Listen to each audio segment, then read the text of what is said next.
A lot of family and friends. That's what we look for. People we have really good relationships with. People that have some sort of interest in real estate or business, or they're passionate about the retirement or just learning. A big part of what we do with our meetup and letting people know what's out there. If you're not conscious about your investment strategy, you won't end up where you want to be, not financially or as a human. On this show, we interview highly successful investors and share how they overcame limitations to become unstoppable forces of success. If you're ready to learn what it is to be a conscious investor so you can end up where you want, keep listening. Welcome back, Conscious Investor. Have you been enjoying the episodes? I'll tell you what, the recent episodes, I love all the episodes, but recently I've been loving the cadence of the conversations and the mindset episodes. It has felt so great to be back in regular mindset episodes. Remember, I love the Motivation Manifesto series, but really that was a long period of time. And so I'm really grateful to be able to speak to you on so many of the things that are at the top of my mind and impacting my life, oftentimes based upon the books I read. In fact, recently a friend asked, she's like, where do you come up with your questions that you ask people? And she's digging into it. And I just said, I'm constantly reading and reflecting, and everything that I contribute to you, Conscious Investor, really stems from what's going on, what I'm ingesting and how I'm internalizing it, and how I see that potentially serving you powerfully. So some of the own excitement that I have, I wanted to also let you know that we have over 100,000 downloads, and that's because of you. So thank you again, Conscious Investor. That means you've been sharing. And I just want to thank you for the ratings, the reviews. That is, as you know, I say often, wind beneath my wings, to sound a little cheesy, but that's okay. But we know that this is truly impacting and reaching other investors like you who are looking to level up their life. People who understand that financial freedom is not the same as personal freedom. They're not equal, and they want a harmonious life. Lots of episodes on the difference between personal freedom and financial freedom. So if you're new, Conscious Investor, just go back a few episodes. You'll find it. Lots of gems. All right. Today, I am in the house with a friend. Now, this is the power of being part of masterminds, the power of going to live events. I cannot overemphasize the importance and power of going to live events. And now, Conscious Investor, I know you're like, Julie, I love my job. I don't want to become an active investor. I want to remain a passive investor, or I want to continue to grow in the passive investment space. But this is also important for you as a passive investor to go to live events, because then you meet people in the flesh and blood, and it solidifies a relationship, and it allows you to say like, whoa, I really feel aligned with this person. We had coffee or we met for lunch, and now you're feeling more connected, because when you're placing those investments, let's be real, the first time you place an investment with a team, it can feel vulnerable. That's just the reality of it. I'm calling it straight. And so going to events and meeting with other active investors who you might invest with is really going to help allow you to understand them better and have that trust and that confidence as you are moving forward.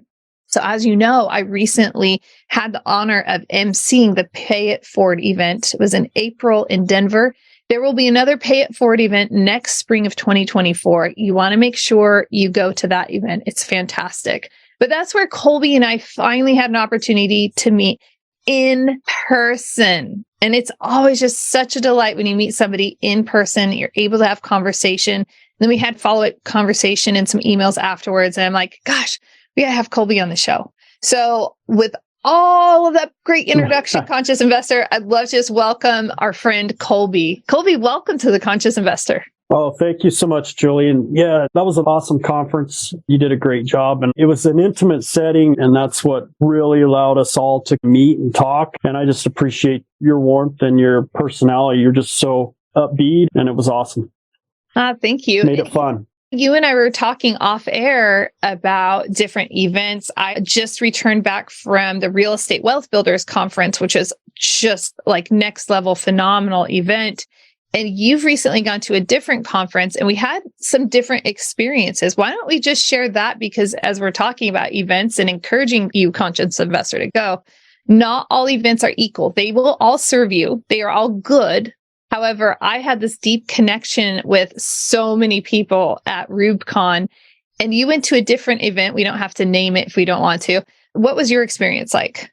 Yeah, I think it was good overall. Great speakers, great content. The networking was really good too. I think the type of people that you go to a conference to see, depending on where you're at, they're all great in one way or another. Some people might find one better in one way. Some people, for me, I think going forward, I'm looking for more networking and to be able to be out in the hall and talk to people. That's where the action is a lot of times. And so I love those kind of events where you could just stay out there the whole day if you want to. But there's that value of getting that knowledge and sitting down there and listening to speakers. So I like both, a good mix, but I absolutely prefer the former, some more networking. And I think events where maybe more investors are present versus syndicators, or there's like a huge mix of people. Like that sounded really good. The one you just went to. I think I'd definitely be open to that next year. It was phenomenal. And so for passive investors, and Colby and I are going to have a conversation to support you, passive investor, Mr., Mrs., Miss, everybody, conscious investor. We're here to support you with that. And we're going to discuss that here in just a moment. We were joking that we might just have LobbyCon, and we just that'd be good with me. Everybody just wants to have conversations in the hallway. And so if we just call it LobbyCon and, oh, sure, you can go inside there, but nothing's going on. You just want to be out in the lobbies with your coffee stand or whatever. I have to force you in there. Yeah. Time to see our next speaker. Get inside. Yeah, exactly. So I love serving passive investors because I know when Steve and I placed our first passive investment, and I'm on both the active conscious investor, active with 3 Keys investments, but then also passive on with my husband. And it is solidified in my mind the moment I was still a public school teacher and it was lunchtime.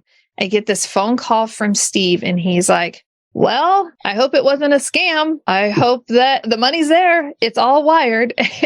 And there was pressure to get that money wired in, which was really unique because this was with a syndicator that is extremely well known at this point, that was very well known at that time, but the syndications filled up very quickly. And they were just at that cusp of filling out their deals in 48 hours type thing. And so we had to get that wire in or we might not make it. And so it felt like, is this the right move? So a lot of the thinking that we had before we placed that investment is what we were relying on. It's like, well, it went really quickly once we made that decision, but we had a lot of decisions that we made leading into that allowed us to move with nimbleness. So I was just curious, what are some of the things that you look for or that passive investors that you work with? Is there like, even before that deal goes live, even before the deal hits their inbox, or for 3 Keys, we like to make phone calls and let people know, what is it that sets the stage so that people can say, yes, this is a deal for me?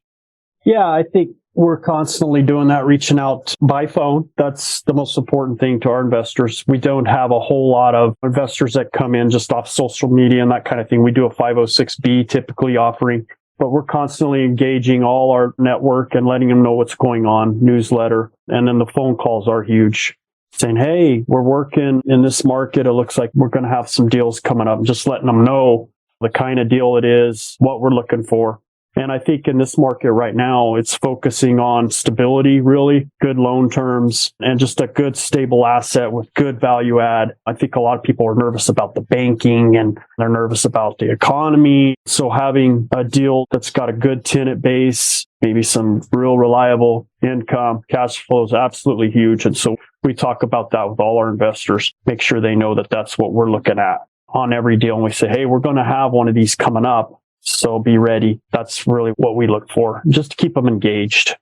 Yeah, it's really important. I'd met some investors at an event and we have deal flow happening at 3 Keys. And so it's like, oh, bummer. They're not going to make this deal because they just invested in someone else's offering. And so it's a matter of timing and just letting your investors know, hey, we have something coming up.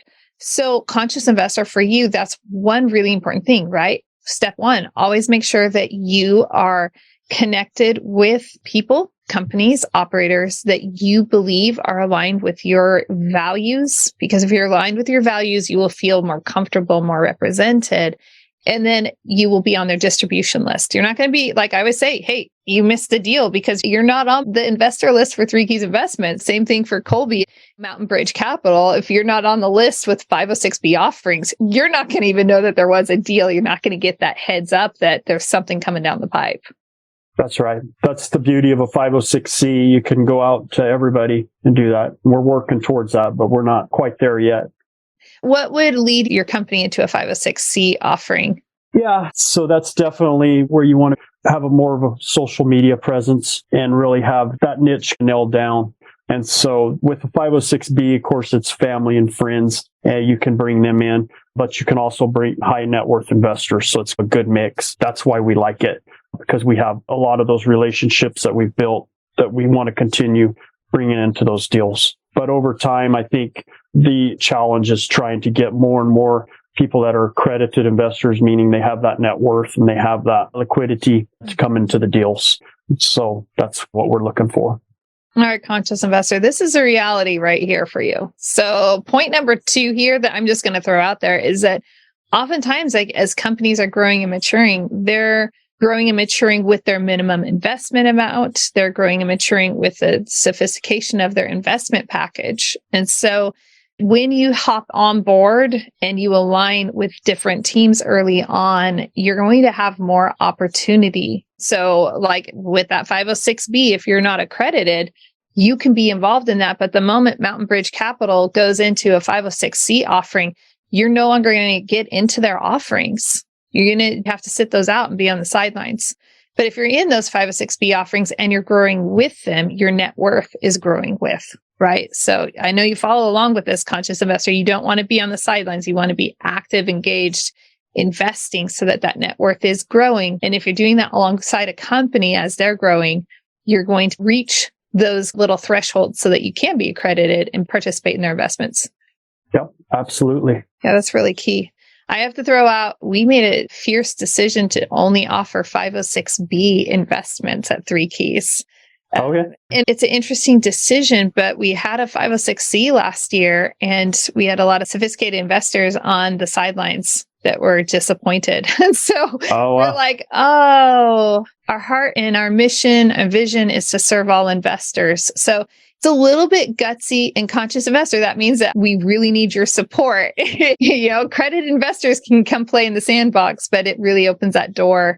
Have you ever considered running a parallel? So we've considered transitioning from a B into a C at some point.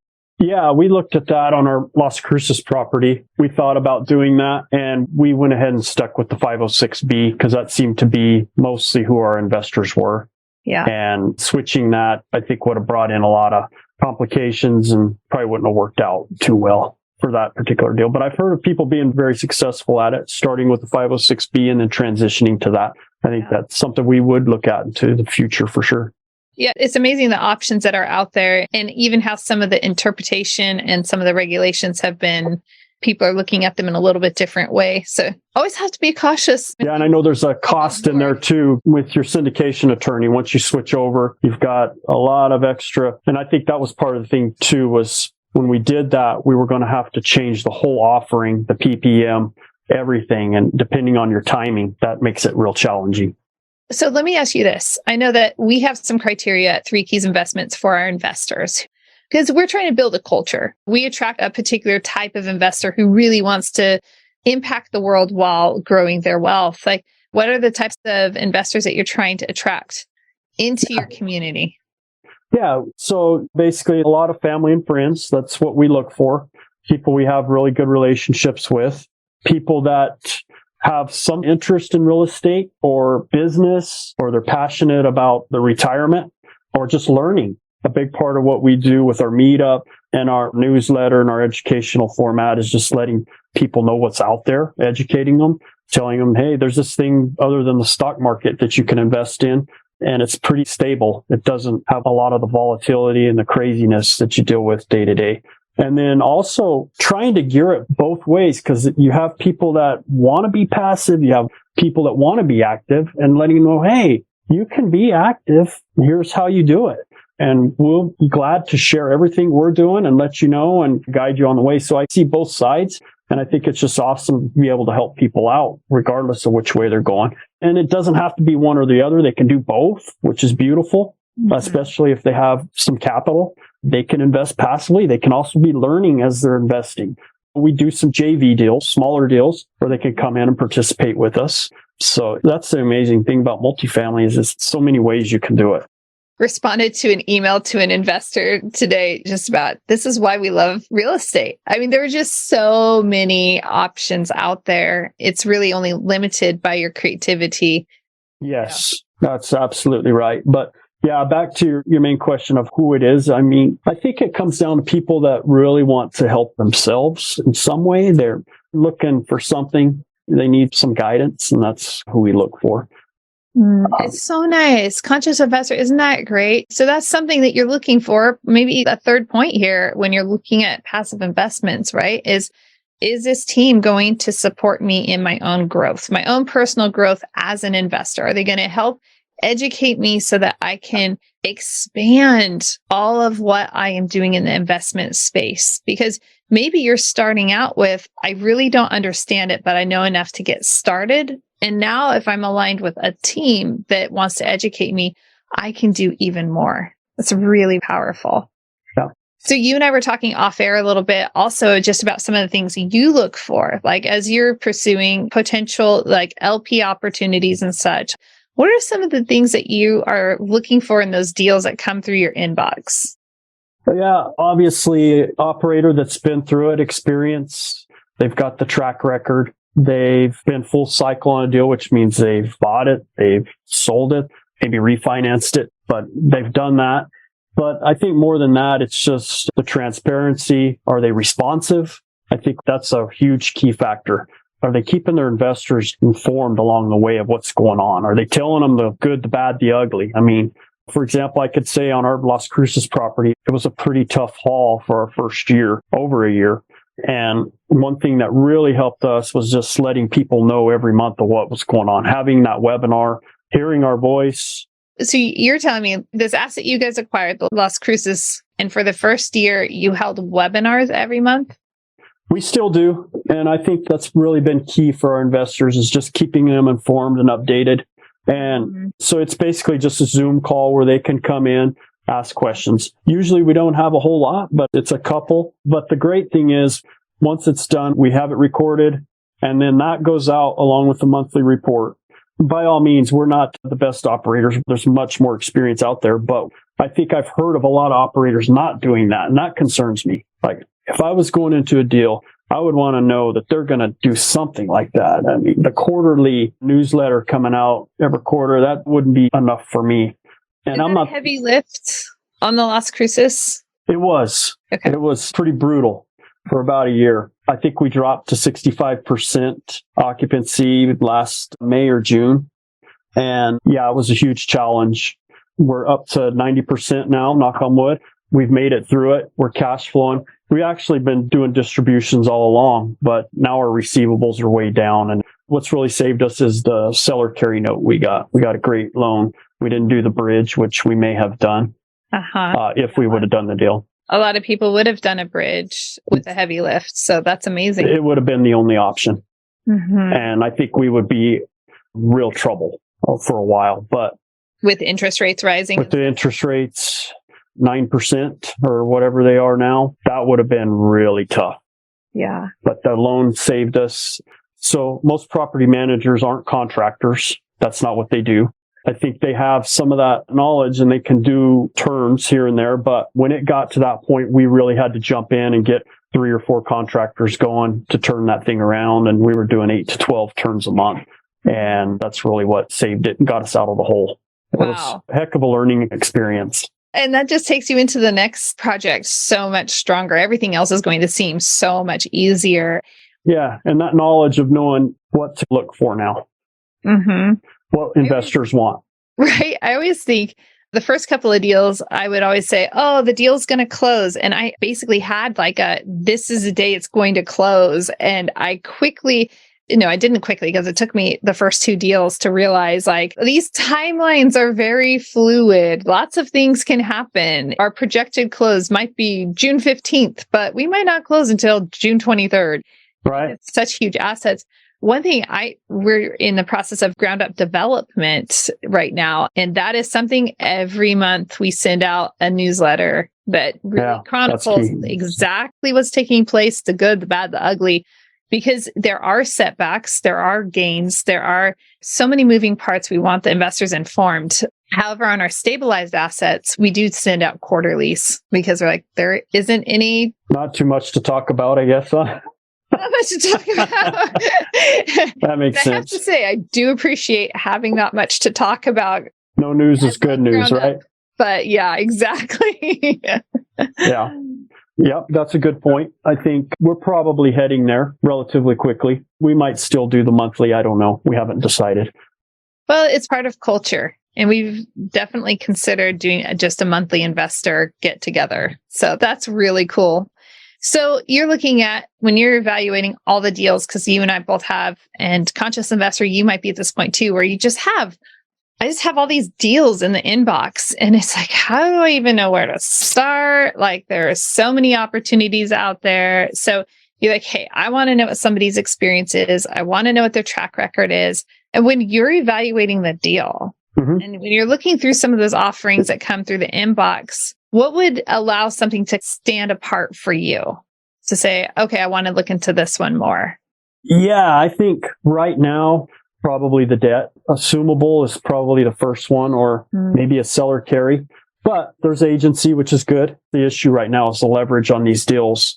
Agencies, 45% right now. So the deal has to be really good to make that work. And so with the assumables, there's got to be plenty of runway left. So the leverage has to be good. That's what I found really is it's the leverage. Everybody talks about the interest rate. Interest rate's important, but what about that down payment? That's critical. And that's what's killing a lot of the deals, I feel personally. So we look at that, and then we're also looking for value add. How much value add is there to make these deals work with the leverage, with the interest rates? Got to have a lot of room to get those rents up. There's got to be other income. Got to be able to drive that income. So I think those are the keys that we're looking for going in. Yeah, like you said, it's a real challenge because there is a lot of deals coming right now. A lot of deals. I don't know that they're all good. I just know that I have not found very many that are good. I'm like, yeah, that's a huge challenge. So having a way to weed through those and try to pick out which ones you can start with is really the challenge right now. So, yeah, you are definitely in the value add multifamily space. Are there any asset classes that you'd be like, I'd be interested in that asset class, or I would want nothing to do with that asset class? Like either side of the pendulum. Like outside of multifamily? Yep. Yeah, we've done some single family. That's how we got started. So definitely still interested there. Office, yeah, probably not office right now. That seems to be a really tough space. Industrial, I think, has some promise. I've heard of some good things there. And then mobile home parks, we've thought about that as well. Yeah. But really, I think for us, it's just maintaining that focus. I think the shiny penny syndrome always comes into play. Start looking at those things and it's like, no, just got to stay in my lane because this is what we know and we don't want to venture too far out of that right now. Maybe at some point in the future when we get more established, but right now we want to maintain our multifamily focus. Once you go through a Las Cruces situation, it's like, well, we really know what we're doing here. Let's just stay in this lane. I think it's been a huge confidence boost for us going through that. We feel like we could take on something like that again. I guess the flip side of that is, what do investors want? And that's really what we have to focus on right now. Because I think at that time, investors, they were really flexible. This was 2020. Everybody was investing everything. And so it made it an easier sell at that point. But now I think people are wanting more stability. They want nicer quality assets. And so I think it would be a real tough deal to go through that again. I'm not sure we want to do that. A little PTSD on that one. Yeah, we absolutely could do it. And we're looking at some deals like that. But I think for our investors, I don't think that would be something they would want. Yeah, it's interesting. We've made a commitment, aside from 506B offerings, but to just simply stay in a place that provides residences for humans.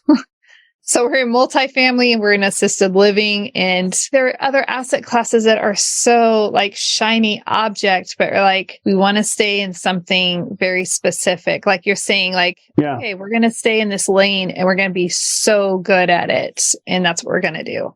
Yeah, that's awesome. And assisted living is a good one too that we thought about, and it's very similar. So I could see where that would be a real good fit. Yeah, I'm a huge fan of the assisted living space, especially as we're venturing further down into that asset class. It's like, oh, this is so powerful. And like we get powerful returns for investors, like just amazing returns.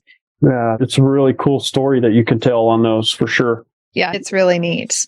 And being able to pivot, that's huge too, right? I mean, with the market the way it is, I think that's something we all need to think about is multifamilies. There's a lot of deals, but there's not a lot of deals being done. So at some point when making that pivot, that's critical. Or not a lot of good deals necessarily. That's right. Not a lot of good deals out there. I have spoken with some friends that have assumed some loans recently because people are getting close to defaulting and such. And they're like, yep, we were able to pick this up.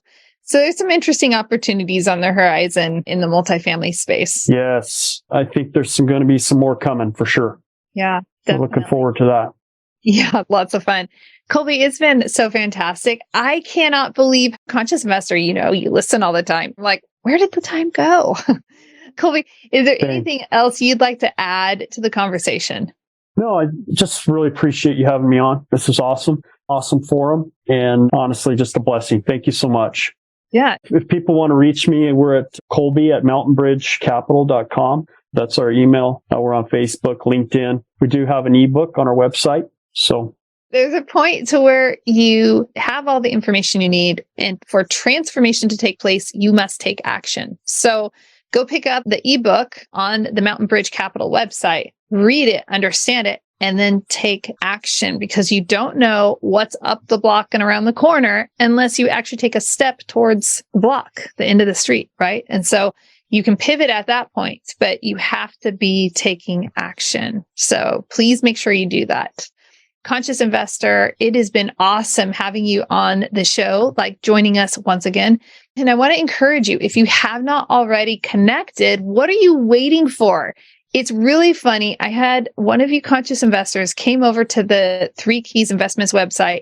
You joined our investor club and it showed up in my inbox. I'm just giving you a shout out. You know who you are. I make this phone call and he's like, no way. I'm literally listening to your podcast right now. And I'm like, and by the end, he's like, you're the same on the podcast as you are on the phone call. So I just want to encourage you. There isn't a distance. The only distance between you and I, Conscious Investor, is I can't reach out to you because I don't know who you are unless you reach out to me. So please make sure you go in the show notes, schedule a time for us to talk, join the investor club so that you know the deals that are coming up so that we can support you in making your first or next step. Until next time, have a great day, and Conscious Investor, live big, love bigger, and do great things. What's the big deal about investing in apartments? Why is it better than investing in a slew of single-family homes? I've compiled a lot of information on why investing in a multifamily, also known as apartments, will help you reach your investment goals. Head over to 3keysinvestments.com and download the Why Invest in Multifamily guide today.